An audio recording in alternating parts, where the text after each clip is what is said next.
Hello, everybody. Welcome to Late Night Football. Welcome to it was one of our not necessarily a preview review show. We call it a review show, but really more of a review of a shit show is what it is because that is what it is. The title, New Era, Same Old Shit Show, and we've had a day to calm down. And I don't know about you, Knayha, but I have not calmed down. I don't know about you Uh, watching this. I don't know. I'm not uh, calmed down. But Knayha, welcome to the show. How are you feeling? Pathetic, disgusted, shocked again, but then not surprised. Yeah. Like it's pretty weird. Like you get an emotion of that you're shocked, and then like immediately that starts thinking that you were given a false hope, and you were never surprised, and then you're like, yeah, here we go. It's Manchester United back again. Yeah, I mean, somebody actually put a tweet out that said that yesterday or like this weekend was the start of the season for 19 other clubs in the Premier League. For United was the end of the season, which kind of feels like that because what is the objective? And there's so many things that we're going to keep this focus because there's so many things I want to talk about, and I'm going to wait because I know things are going to get worse. So I'm going to space those out because I don't want to go too knee jerk right now. But what do you think is the thinking for Man United hierarchy at this moment? Do they? I mean, and I'm not talking about strategy or plan. We know we are beyond that. They don't have it. But just in terms of what the season is, do you think there's any thinking behind what's going on? Do you think there's anything that's going on just for this season, just for this month? Do you think there's a plan? There's any kind of sort of thinking of what's happening?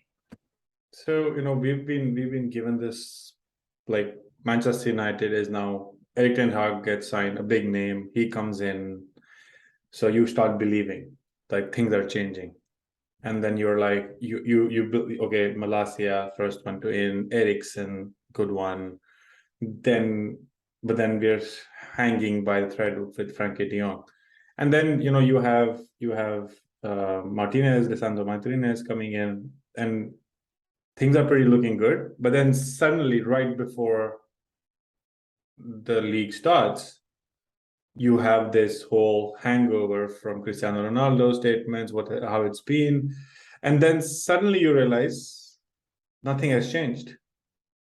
It's basically the same old, get in the first manager in, let's just wait. We have a plan, trust the process, all these kind of things. In a way, the Glazers basically have said that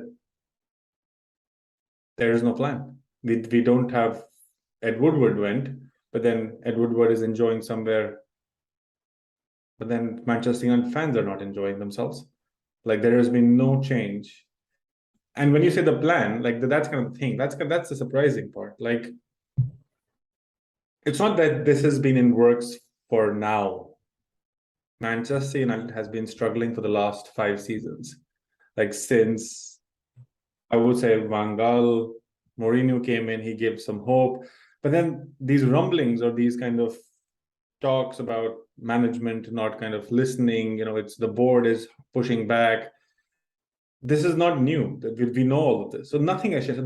So in my mind, there is no plan. The only plan is we will get a new manager, we will sell more shirts, we will get more followers, we will do larger media deals. Because Manchester United is a very huge asset. That name itself sells itself. Like, you don't need to do marketing for Manchester United. And then when Manchester United is going down and Manchester City is going up, that sells even more. So that's the plan. So the plan for Glazer is working. They want it to be a marketing gimmick. They want it to be a sales driven, like, just sell shirts, sell merchandise. Let's do a tour. Like, where did we go for preseason? Like, why are we playing them? Like, why are we playing in Australia? Like, we should be playing at least in the States. We should be at least playing in Europe, like in Salzburg, like somewhere. And then, but then there's no plan. Like, where are the signings? We need. So yeah, I can go on a rant now. I just want to control myself. But what do you think? What do you think? What But do you think? somehow, the thing is, we did this review show, right? You were not there. We did Sahil and Farhan were there, and hopefully, if anyone wants to go back and watch it, because you get some really interesting insight from people in that one. And we all said 6 in. We need 10 out and 6 in. That is the thing. As I said, I'm expecting a minimum of 10 people leaving and 6 coming in. And the more that I look at it, I think if Mata, Matic, Cavani, Pogba, if their contracts were not expiring, they wouldn't have been sold. They wouldn't have been sold. They would have still been here. The club would have kept them. The only reason they went is because their contracts were expiring and they said, you know what, we're not going to resign, so let us go. And that's just the way the club operates. It's there's been no outgoings. I mean, they can't get rid of players because quite frankly. And just remember all these things, but this will come in the future. For all those watching, this will come in the future as well. There's absolutely no outgoings because the players on silly money. I mean, Brandon Williams, who is an absolute nobody at the club. I loved him, and he's a talented youngster. He showed some promise. He's kind of following. He's an absolute nobody. And Erik Ten Hag says, "I want to use you as a right back." Now, I don't know how true this is, but this is the report, right? I want to use you as a right back, and he says, "No, I prefer playing as a left back." Who the hell is Brandon Williams to tell Erik Ten Hag where he should be playing? Right? He's not Cristiano Ronaldo. Even Ronaldo shouldn't be saying that. But quite frankly, who is Brandon Williams to say I want to play on the left back? Or otherwise, what are you going to do otherwise? Is he going to go right? So that's the kind of attitude that the players have, and they haven't gotten rid of that. They've not brought in new players. They've only brought in three, one of which is a free signing. And if Martial was not injured, let me point this: if Martial was not injured yesterday, then we will only have one summer signing that would have started from last season. Literally one player changed, and so everybody else would have been the same as last season. And I mean that just which would have been the Sandro Martinez. So everybody talks about change, but I just don't see change. I just don't see it. And now to add to that, because and I think Erik Ten Hag probably when he came out and he made that statement, right? This is a great team. This has achieved a lot and all of that stuff. And now he probably saw the first game and realized he made all those big statements. We're going to buy the right player. We're going to develop players. I think he's finally realized this players are beyond development. There's no development that's going to happen. Yeah. And it almost feels like a switch has flipped and he's gone, I need players now. I can't work with this shower shit. I need players. So get me now. And they waited so long. They waited 3 months trying to get Frankie down, which has not happened. It's not going to happen. Now they're going after Adrian Rabiot. They're going after Arnautovic. I mean, back in that movie Back to the Future where they had a DeLorean and they went in the future. I think this is somebody took a DeLorean and went in the past because they put a reverse gear and they went in the past because this is like so 2016, 2017 type signings. But then that's where we are. That's kind of the problem. That's where we exactly are. Like this is like the knee jerk where we want to get Di Maria in suddenly, where there is no set. Like why? How is Rabiot a suitable player? Like what are we? Okay. I would have liked if Ten Hag or basically if we just basically sold all of them. We just told them we're terminating all your contracts. All the money that we will save or we will lose because we are terminating your contracts, you will get some money. But I want 18 people out of this team. Like the whole playing 11, like the Fred, McTominay, Rashford, Martial, Maguire. Luke Shaw, everybody. Like Maguire. Maguire, definitely Maguire. You can't forget Maguire. Okay, yeah. Anyway. So I would be happy if Manchester United does not sign anybody, but then has these group of players out of the club. Like that's the way that's how frustrated I am with this team right now. It's like I am that you're not signing, you're just talking that you're signing players. This has happened like for 4 years now. So, but then what I would like that you just pick these players and then tell them, thank you very much. You can be amazing players somewhere else. We don't want you. Then you clear this up. I want the academy players to come and suffer. Let us get relegated, I would say. Let us get relegated in my mind. It's better to get relegated than playing like this with the players and saying, and Maguire has an audacity to come out of that match and basically give an interview where he says that we will be better. We have amazing talent. We have players. I am proud to be a Manchester United captain. I'm like, do you see your movement? Where are you in the 3 goals? Like the 2 goals? Like where are you? You're nowhere. You're like also you're like sleeping.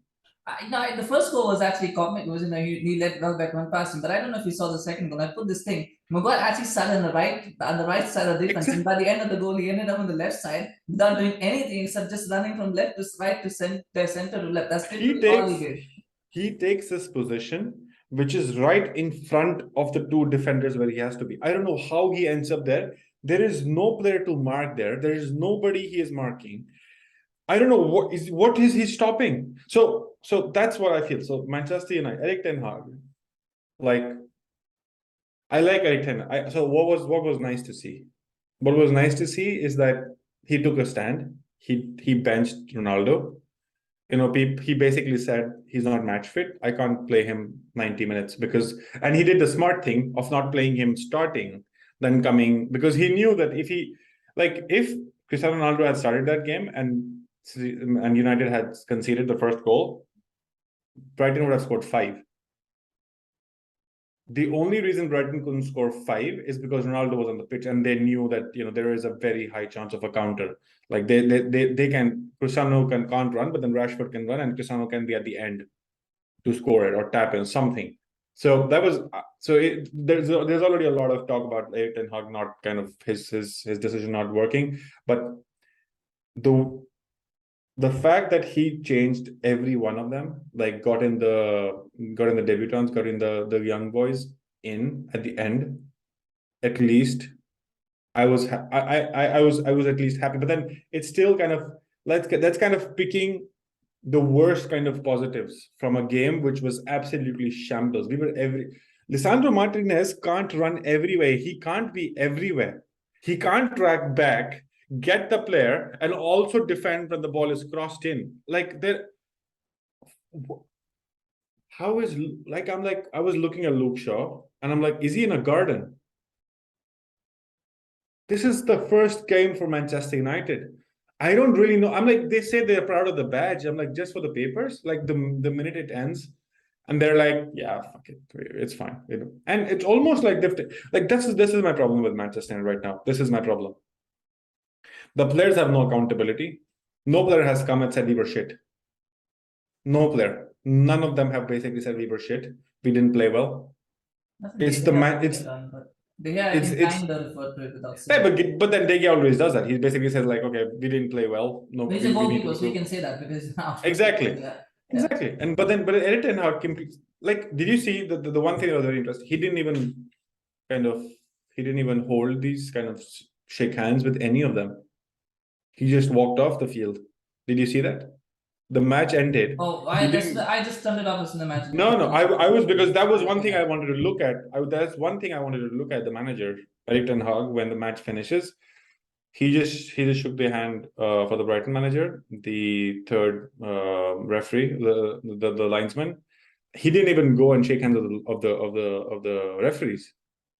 He just went right in the tunnel, and he immediately came out for the press conference and said, "That was bullshit. We didn't play well. That was disgusting. Basically, that's the words in my mind." And right now, Erik ten Hag is thinking, either he will crush these players, like literally with the training, just raise the intensity to next level, because A, they're not listening to him, or B, he will now start thinking, where is his next move?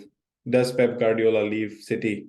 And then do I take that over? I don't think he can now think about the City job, because he's going to be damaged goods. But when he comes out of this, he will either be like, his reputation will be enhanced, or he's going to be damaged goods. I think it's going to be the latter. I think he's going to be damaged goods. But the time he comes out of this, I don't think he's going to go straight from United to City. I think he'll probably take a detour. He'll have to go back to Ajax. He'll probably have to go to Serie A, something different, or maybe Dortmund or something like that. He's going to have to go somewhere else, because he's going to be damaged goods. That's what I feel. But we'll carry on, because if you talk about the game, there's so many things to talk about. I wasn't happy with the fact that the substitutions were so late. I actually expected, and I said this, I expected quad substitution at halftime. Yeah. That's what was sent a statement. You just take off 4 players, and it was pretty easy to take 4 players, and then you just bring on young players who are there. But and that might be the problem, because he may not even think that certain players are up to it. So then that's another issue for him to worry about. A lot of people said it was disgusting, that it was disgraceful that he brought up players in the 90th minute.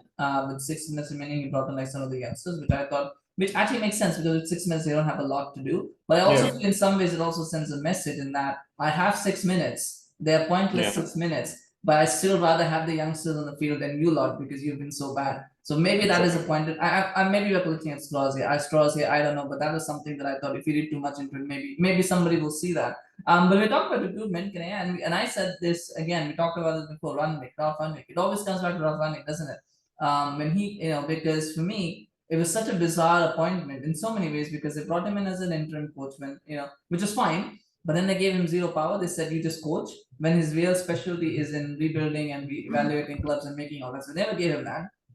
Then I talked about this consultancy role, And that was the meat of his entire tenure. That was what he was going to do. His consultancy, his recruitment, his contacts. And then they said, no, you know what, we don't need you anymore. Please just go. And now they're struggling with recruitment. And you said it, you said, I think there was something that we talked about where you said, well, terminate all the players and let's get relegated. I don't think it has to be that bad. Even if you terminate all contracts, you might be able to get them off for maybe 100 million, right? Exactly. 100 million. You get them all off for 100 million. You can still spend another 100 million and you could probably get 10 to 15 with free transfers. You could easily get 10 to 15 good players. Yeah. They're not going to be world-class players by any match. No. They're going to be good, young, talented players. You can then coach. And you probably got maybe another 5-10 from the academy that you fresh out. So you got a nice little 20-25 man squad. I think that could easily finish. I don't think that's going to do much worse than what we already have. It could easily finish mid-table. So, and that's what Rangnick does. Rangnick could do that because Rangnick has all these contacts in Brazil, South America, Mexico, wherever, the Red Bull Group, USA, he's got all of these contacts that he could use. And they just said, you know what, we don't need you. Please just, go. Because he made this statement. He said, sell 10, buy 10. And I think they just went, sell 10, buy 10, 20 deals in one summer transfer window. Rangnick, are you out of your mind? We're working 10-15 hours to get one. We work 15 hours a day for 3 months and we can't get one deal done. And you expect us to get, how many hours am I going to work to get 10 deals, 20 deals done? Rangnick, sorry, we don't need you. And I mean, again, could Ten Hag did Ten Hag want? I mean, again, most conspiracy theories, I guess. Did Ten Hag want to keep Rangnick? And if he did, could he have fought harder to keep him, knowing that he's, maybe he didn't know what kind of shit he was walking. So this is kind of like okay, let's think about it from a personal or a career perspective. Okay, Ralph Rangnick is, let's say, you're getting a job that Ralph Rangnick was signed up for 6 months, but then what you've been told is that Ralph Rangnick will help you transition into this role and help us rebuild the squad. So the new guy who comes in basically says, do you not trust me? Like, I can use help, but then do you really want to pay him this much money? And then still not, like, the main thing is, it was not the fact that Ralph Rangnick had the power to decide signings. He still didn't. If Manchester United really wanted to go that route, they should have signed everybody, he said, in January when he had a big list, but then that didn't happen. And so basically Ralph Rangnick knew, and Erik ten Hag knew, that whatever Rangnick is proposing, they've just lost faith in him. They just don't want that to happen. And I just need to be smart enough right now to understand where this, because he's been sold a pipe dream. Erik ten Hag has been sold that you're in the best league of this world, which is true, but you're in the most prestigious club in this world, in this league, which is not true. And he was shown Cristiano Ronaldo, he was shown Maguire, he was shown, Fred, McTominay, Rashford, Sancho, Bruno Fernandes, and then he's coming from Ajax. So he has not had that kind of level of star power in his squads. He has had star power, but then he's made those star powers. He's built more ability, though. Star power. He's built them. But then, so that's kind of where it kind of ends. Like, then when Erik ten Hag comes in, what I would really want to see now is Erik ten Hag realizing what the real Manchester, what the team is like, and then he needs to make those changes. Now he needs to get in and basically start breaking them apart. Yeah, I would defer on that. I don't think it was that Ten Hag didn't want Rangnick. I think, and this is again conspiracy theory. We can only speculate. We don't know what the truth is. Maybe someday Rangnick will tell what the truth is. He's very classy about it. He hasn't said anything. I just think that he had this list of players. He said, these are the 10 players that I wanted to get rid of, and these are the 10 players that I wanted to bring in.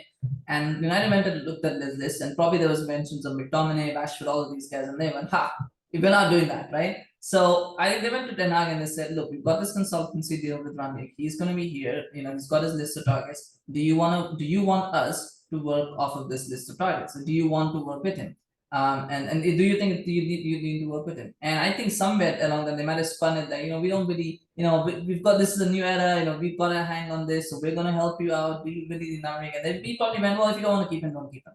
Right? Like, he probably went that way and they said, okay, cool. Okay, fine. So Rangnick, we don't need you. Erik, like I said, I've spoken to Erik, we don't need you. That's it. And I think that's what happened. I'm trying to defend Ten Hag because I don't think he would have, he would have cared either way. I don't think he should have tried to fight to keep him, but he didn't know what he was walking into. And I always said, and I mentioned this as well, he's got his whole notebook there with Rangnick is writing down all of these things about the players.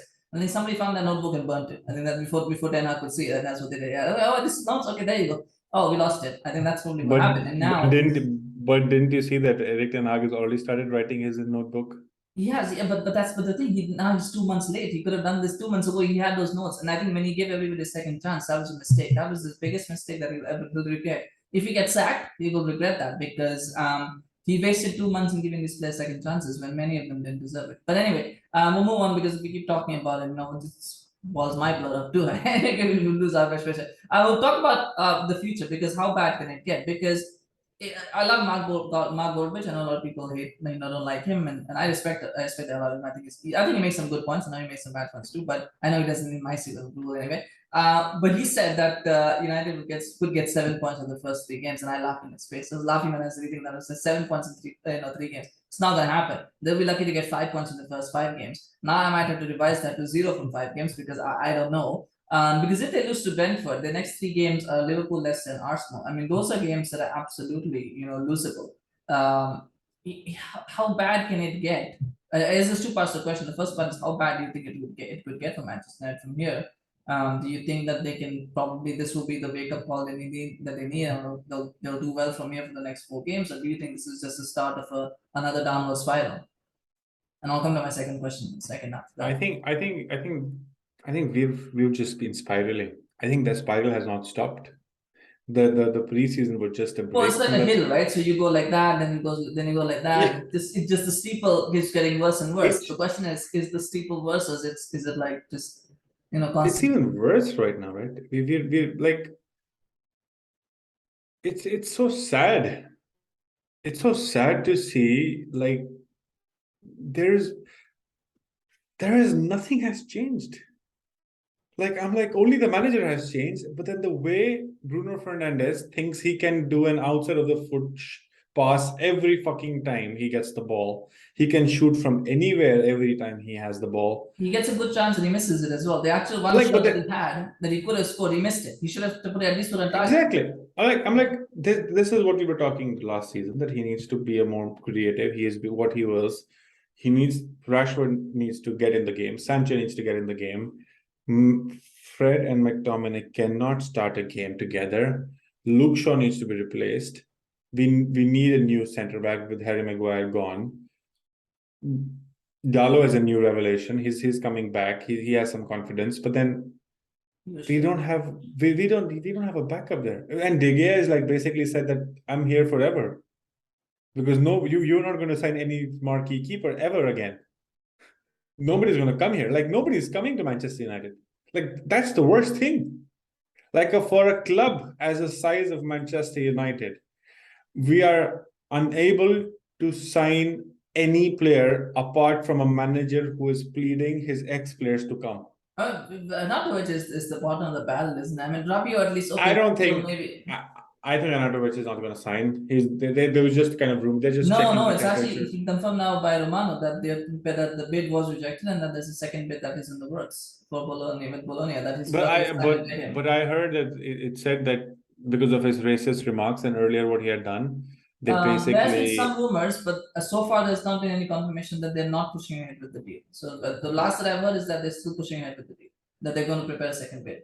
That's what is being said. Whether that happens or not, I don't think that deal should happen for lots of reasons, sporting and non-sporting reasons. It should not happen. But apparently that No, but that's kind of the thing. But then that's one thing. That's again the thing that we've not. But then that's exactly where we are. Like, that's so hard. Like that. But the first question was like the spiral. Like, I'm like, we are literally. We didn't even go like, there was not a trough. We didn't even go stabilized. We just it was like that, then it goes like that, and then it just goes like, if you draw a line. And we're just we're just falling. We're just in a free fall. This club is in a free fall right now. Okay, you want Glazers to sell. What does that get you? You're not getting any other owner. No, you won't, and Glazers won't sell for cheap.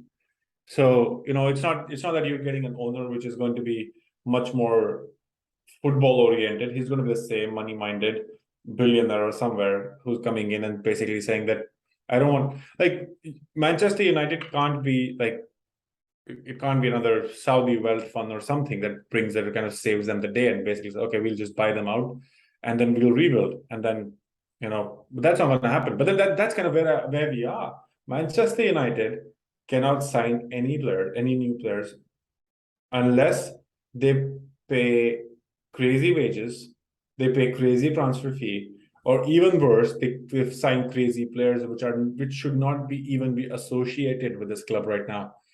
Like, if we just went on the free transfer market and we just start picking players from the free transfer market, we could have picked up a lot of key players. I'm not even saying Dybala would have been amazing. You bring in Kamara, you got Kamara, that's your free transfer right there. You could bring him in, you could bring in the Lottie, you could bring in there's not and that's why I disagree with you that players don't want to come. Players want to come. The problem is the people who are in charge don't have the sort of resources to know that there are these players that exist. All they know is Premier League. I mean, Erik has his contacts and he has a few contacts, so he knows what he knows. But the owners, the CEO, you tell them they have nothing. They have no contacts outside of Premier League, Serie A, Bundesliga. They know maybe a few top clubs. They probably don't even know what exists out there. Like, this Chelsea got all these talented youngsters coming in. They probably, if somebody told them Carney, there's a player called Carney at Aston Villa. Carney, is that a carnival? Yeah. Is that what it is? That's what they would be thinking. Like, literally, they have no idea of the scouting is that bad. So I disagree. I think there are players out there. I think we're just limiting ourselves because the club is limiting itself, because the club doesn't have the resources or doesn't want to invest resources. Not that it doesn't want to invest resources in scouting. Because if you do the proper scouting, I'm sure you could get talent. Alvarez came from River Plate. He's now starter for Manchester City for 20 million euros. That's how much they paid for him. You cannot tell me that there are not players out there that would work for Manchester United. If City can get a relatively unknown player from an Argentine club, a great Argentine club, no doubt about it, but he's never played top level football, and he's coming in and he's doing well. If City can do that kind of scouting, why can't United? Why can't United do it? But then that's kind of thing, like. It's just they don't want to target those players because Manchester United was associated with Benjamin Sesko, and that's why it's Arnautovic, because Sesko has said no, and the reason why it's not that Sesko has said no. Actually, I think again, just to if anybody's interested, Sesko has not said no. Sesko said he doesn't want to. He wants to stay one more year at Salzburg. So the option is you either buy him now, loan him out, and then you get him, or you buy. But why not? I'll be like, and why not? Now I'll tell you why not. Because he costs 55 million. Because Ten Hag is a striker for now. Sesko costs 55 million pounds. Glazers has told him, "We'll get you Sesko, Erik, but you're not getting another striker this year if you sign him for 55 million now. So you can either sign him and wait for a year to get him, or you buy a striker now. So you make that choice, because it's ultimately 55 million pounds. Where do you think that's coming from? From our dividend payments? No, it's not coming from there. This is what we're gonna give you. That's what has been told to him. It's obvious. Because there's absolutely no reason to not sign Sesko and loan him out for a year. I would do that deal right now. I would do it if I own the club. It's like, yeah, sure. Because he's going to be worth 150 million in 2-3 years. So you want to sign him now, but they don't work that way, right? Anyway, my second question, of course, Knayha, because I want to kind of close the show as well, because we're kind of running over. This has become like a rant therapy session. But anyway, is his interview that he made, and just want to know, because he needs to make changes for this team next game. Do you see him making radical changes? And when I heard his interview, I don't think he's going to make radical changes, because what he talked about was belief, confidence. And we need to instill the confidence in the players. We need to instill the belief. That's what we did in the second half, and that's why we played better. And that worries me, because that tells me he's still going to persist with his players. We're still going to see Midfield start. And even when they said they are good players, he said they're good players. They have the talent. They have achieved something. And I was like, oh my God. And it just, my head went down, because I was like, and then of course now they've been linked with Rabiot, so maybe he was just paying lip service, maybe, but it just makes me wonder that he doesn't trust any of the other players that he's got. He trusts this 11 and maybe one or two others. I'm just worried, is he gonna make any changes for the next game? Because those words scare me. He's got to make changes. The question is, will he?